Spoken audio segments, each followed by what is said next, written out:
cê tá. Hoje tem gigantes da colina. Tô na barreira, pode brotar. Traz a tua amiga vascaína, minha torcida.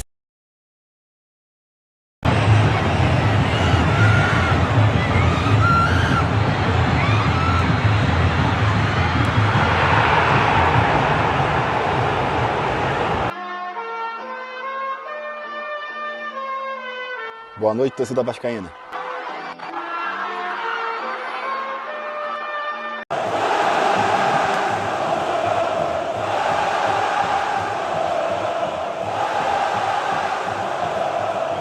Salve, salve meus amigos, saudações vascaínas a todos vocês ligados aqui no nosso canal, sejam todos bem-vindos. Tamo junto aqui para mais um Madruga Vasco no canal Vascaíno desde sempre, com um amigo de vocês, eu mesmo, Álvaro Silva. Meus amigos, tivemos um clássico, né, um jogaço aí válido pelas semifinais da Copa do Brasil. Atlético Mineiro e Vasco, infelizmente o nosso Vasco não conseguiu vencer, né? O Vasco não conseguiu, saímos na frente do placar, um golaço de Felipe Coutinho, uma belíssima jogada também de Emerson Rodrigues, mas o Atlético Mineiro acabou sendo competente, né? Algo que o Léo Pelé não teve, né? Nessa noite de quarta-feira o que ele não teve foi competência, né, para fazer o básico, fazer o simples, né? Mais uma vez o nosso zagueiro Léo Fofitos marcando fofo, né? Meus amigos, não é fácil não o negócio aí, né? Tava aí na nossa mão, tava encaminhado, o Atlético Mineiro foi lá e virou o jogo. Vamos falar dessa situação, vamos falar também do STJD e da CBF, tá, gente? Essas situações aí que estão acontecendo, tá? Então bora lá então, logo de cara aí eu já peço para você, se inscreva, deixe seu like, compartilhe, tá bom? Só isso aí, bora lá porque tá começando mais um Madruga Vasco no canal Vascaíno desde sempre.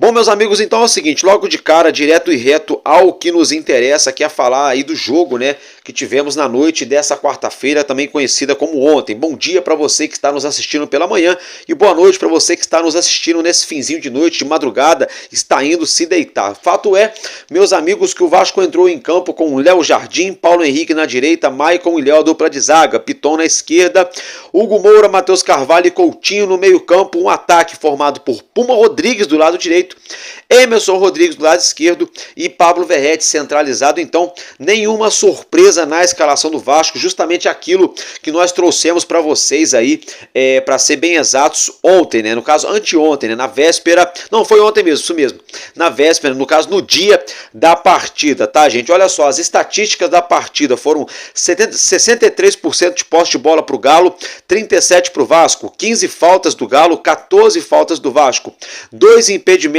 para cada lado, foram 13 finalizações do Atlético contra 7 do Vasco, sendo 6 delas do Galo no gol e apenas uma do Vasco no gol, que foi justamente o gol do Felipe Coutinho. 5 escanteios para o Galo Mineiro, 2 para o nosso gigante, 2 cartões amarelos para o Vasco, nenhum para o Atlético Mineiro e nenhum cartão vermelho. Fato é que é o seguinte, o Atlético Mineiro tentou ali fazer ali uma blitz nos primeiros 5 minutos, o Vasco muito bem postado, o meio campo encaixado, né? O Vasco acabou ali conseguindo, né, numa puxada de contra-ataque através do Emerson Rodrigues pelo lado esquerdo, rabiscou para um lado, olhou, levantou a cabeça, rolou para o Coutinho dentro da grande área. Coutinho, na pequena área, no caso o Coutinho estava ali, enfim, Coutinho dominou, deu aquele comezinho, aquele corte, né? O zagueiro tá procurando o Coutinho até agora, deu o tapinha na saída do goleiro Everson no cantinho rasteiro, gol do Vascão, 1-0,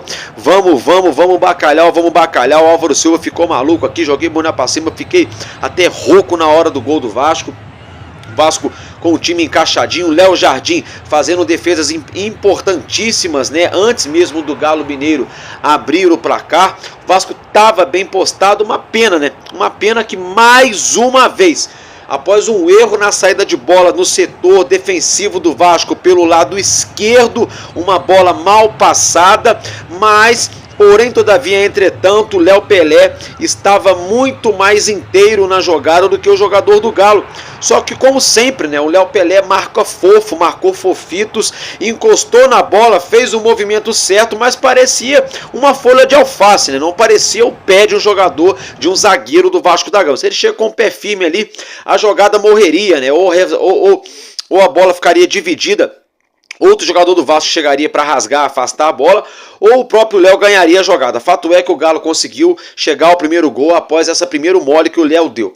Depois, né, outra belíssima jogada do Atlético Mineiro, o Léo dormindo dentro da área, né? Eu não sei se ele estava com uma bigorna amarrada no pé, eu não sei se ele estava com super bonder, com cola de sapateiro na sola da chuteira. Demorou 2 anos e 14 dias para ele subir na bola dentro da área, aonde o Paulinho, cria da base do Vasco, acabou aí concretizando a famosa lei do ex, cabeceando ali, virando o jogo para o Galo Mineiro. Ainda no primeiro tempo, gente, o Vasco estava jogando direitinho. Felipe Coutinho fez a melhor partida dele com a camisa do Vasco, e não é só por conta do gol, não, fazendo muitas jogadas bonitas, jogadas de primeira, passes inteligentes, jogando simples, jogando para frente, jogando de forma ali aguerrida, sabe? Voltando para marcar com muita qualidade técnica. O Emerson Rodrigues muito bem também na partida. O Hugo Moura fez outra vez uma ótima partida também.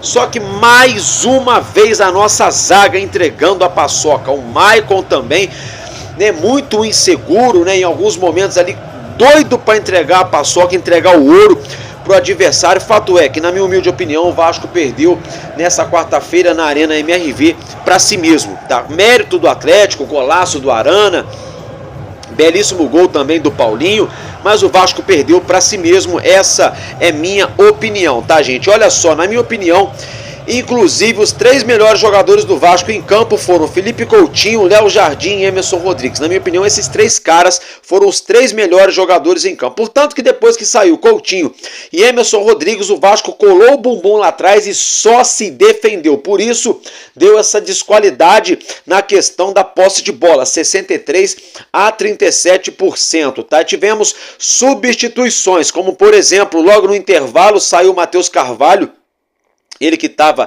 amarelado, para a entrada de Juan Esforza. Juan Esforza, como sempre, com qualidade, com a bola no pé, finalizando, teve a chance de empatar a partida para o Vasco em uma bola que ele colocou, a bola acabou tomando um rumo diferente, acabou saindo do gol, mas defensivamente demorando muito para chegar na frente da área para marcar, né? Aí tivemos também outras substituições, por exemplo, o Coutinho sentiu a posterior da coxa direita, saiu sentindo dores, fez até cara ali de quem estava mal, né? Ficou bem chateado. O Dimitri Payet entrou aos 21 minutos da segunda etapa, tá bom, gente? Tivemos também Piton, que saiu para a entrada de Vitor Luiz.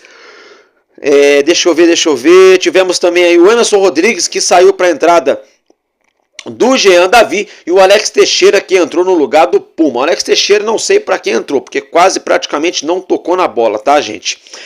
O Jean Davi fazendo um jogo mais uma vez burocrático, domina e toca, jogo aí, né, que ele domina a bola, faz um passezinho de 2-3 metros, né, jogou mal para mim, mais uma vez o Jean Davi se escondendo do jogo, sem personalidade, né, para levantar a cabeça, puxar uma jogada. Ele só dominava, levantava aqui e tocava ali, dominava e tocava ali, né? Um ponta direita do Vasco da Gama ou ponta esquerda tem que ser um jogador com o DNA de cair para dentro, né? Inclusive o próprio Emerson Rodrigues fez isso muito bem.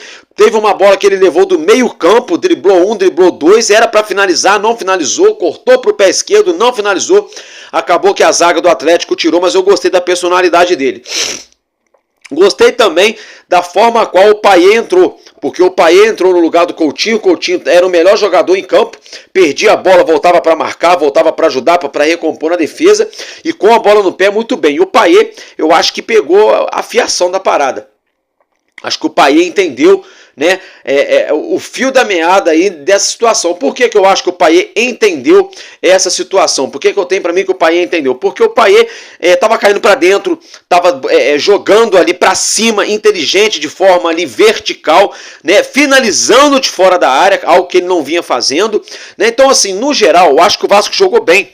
O Vasco jogou bem, se portou bem, o meio-campo ali com suas ressalvas se portou bem, o ataque ali também se portou muito bem. Agora, a defesa mais uma vez deixando a desejar, entregando a paçoca, tá, gente? E aí o Léo, né, mais uma vez aí, né, daquele jeitão. Verratti, a bola praticamente não chegou nele, o Piton pouco foi acionado. Verratti também não foi também quase muito acionado, né, no comando de ataque, jogou bem, fez boa partida, mas o Vasco não municiou, os jogadores não municiaram muito o nosso centroavante, tá, gente? Então, assim, basicamente foi isso, tá? Não tem muito o que falar do Vasco. O Vasco jogou bem, né? A gente tá vivo ainda, temos condições totais de passar de fase jogando em São Januário. 1-0 é pênalti, 2 gols de diferença, o Vasco passa. O Atlético Mineiro não é esse bicho papão todo, não é esse bicho de 7 cabeças, né? Fato é que nos 2 últimos jogos contra o Galo na Arena MRV, o Vasco perdeu para si próprio, tanto pelo Campeonato Brasileiro quanto pela própria Copa do Brasil. Essa aí, gente, é minha humilde opinião aí em relação à partida, tá, gente? Agora, dito isso, tem muito o que falar aqui, que bater e coisa e tal, não, tá, gente? É basicamente isso mesmo. Olha só, deixa eu falar com vocês aqui agora, mudando de assunto, tá? Sobre o Campeonato Brasileiro. Campeonato Brasileiro, São Paulo e Vasco já está definido. Acabou-se Leuma, fim da novela, martelo batido. Esse jogo vai acontecer no Brinco de Ouro, tá, gente? Lá na cidade de Campinas, no estádio do Guarani. Tá definido. No primeiro momento esse jogo tinha sido marcado para o Mané Garrincha em Brasília, mas não vai acontecer lá, e sim no Brinco de Ouro da Princesa, lá no estádio do Guarani, tá, gente, né? Em Campinas. Dito isso, é o seguinte, deixa eu falar com vocês rapidinho aqui agora sobre a dona CBF e o STJD. Teremos hoje o julgamento do STJD, tá? Sobre a liminar concedida por Gilmar Mendes, no caso, colocando de volta ali na presidência da CBF o senhor Edinaldo Rodrigues. Com isso, né, essa liminar vai ser julgada hoje, nessa quinta-feira. Então, dependendo do resultado, Edinaldo Rodrigues pode cair, isso mesmo, cabeças podem rolar, Edinaldo Rodrigues pode cair aí do comando da CBF, lembrando que ele tinha sido afastado, retirado pelo STF, né? Mas depois Gilmar Mendes acabou colocando de volta ali Edinaldo Rodrigues no comando através de uma liminar. E essa liminar vai ser julgada hoje, dependendo do parecer. Se eles entenderem que tinha algo errado, Edinaldo Rodrigues vai aplicar o vazare, vai meter o pé da CBF, que na minha humilde opinião esse senhor está fazendo hora extra, está fazendo um acréscimo de 20 minutos já no segundo tempo para sair da frente da CBF. Tá? Agora, dito isso, ainda falando da entidade chamada STJD e da própria CBF, é o seguinte: o Vasco e o Corinthians acionaram o STJD, todo mundo já sabe, né, pela questão dos jogos aí, dos jogos de volta da Copa do Brasil. A princípio seria 17, o jogo do Vasco foi marcado para o dia 19, para um sábado, 18h30, 6h30 da tarde, 6h30 da noite. Fato é que o presidente do STJD pediu para que a CBF e o Atlético Mineiro se manifestem na ação movida pelo Vasco, tá, gente? No caso, por mudança de datas, né? Por mudança de datas dos jogos aí das semifinais. Então, o STJD falou: olha só, CBF e Atlético Mineiro, o Vasco fez a parte dele, o Corinthians fez a parte dele. E vocês vão falar o quê? Se manifestem, falam alguma coisa. Mas vamos aguardar. A gente sabe que cargos importantíssimos no STJD são nomeados através da liderança da CBF. Porém, todavia, entretanto, se o Edinaldo cair hoje, nessa quinta-feira da CBF, pode ser que a gente tenha uma reviravolta. Mesmo sendo um jogo de cartas marcadas, pode ser que o STJD aplique a regra correta, não é clubismo, a favor do Vasco e do Corinthians, mantendo a data base inicial do confronto, tá? Sinceramente, é isso aí. Por isso que a data do jogo contra o São Paulo ainda não foi definida, porque São Paulo e Vasco aguardam essa definição no STJD.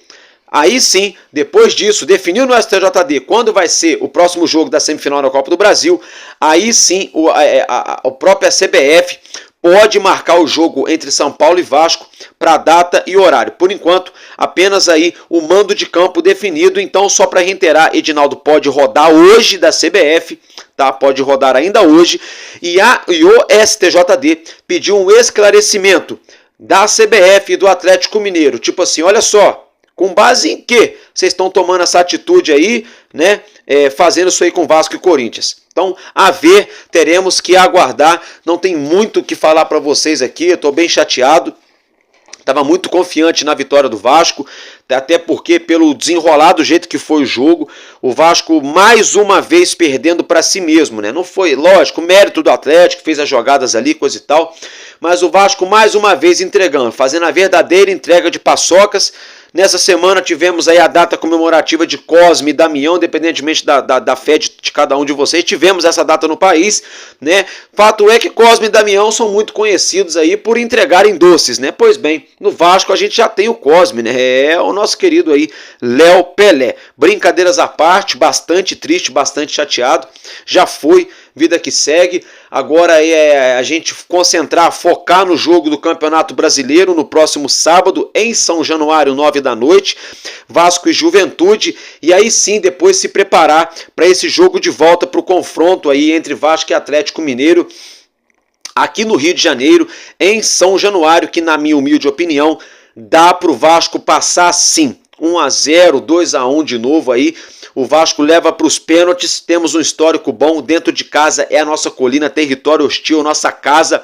Vamos bacalhau, a torcida do Vasco não para um minuto, é diferente, é outra parada, é outra energia, dá para passar de fase. E digo mais, se o Vasco faz um gol no primeiro tempo, é arriscado o Vasco fazer mais um no segundo e passar de fase sem precisar de pênaltis. Mas é claro, o jogo é jogado, o lambari é pescado, já diria o poeta. Temos que respeitar o adversário, porque são 11 de cada lado e vice-versa. Então, gente, é isso aí que eu tinha para falar para vocês. Eu vou ficando por aqui e tamo junto, porque enquanto houver um coração infantil, nosso Vasco da Gama será imortal. Vascaíno desde sempre, valeu e é nóis, Vasco!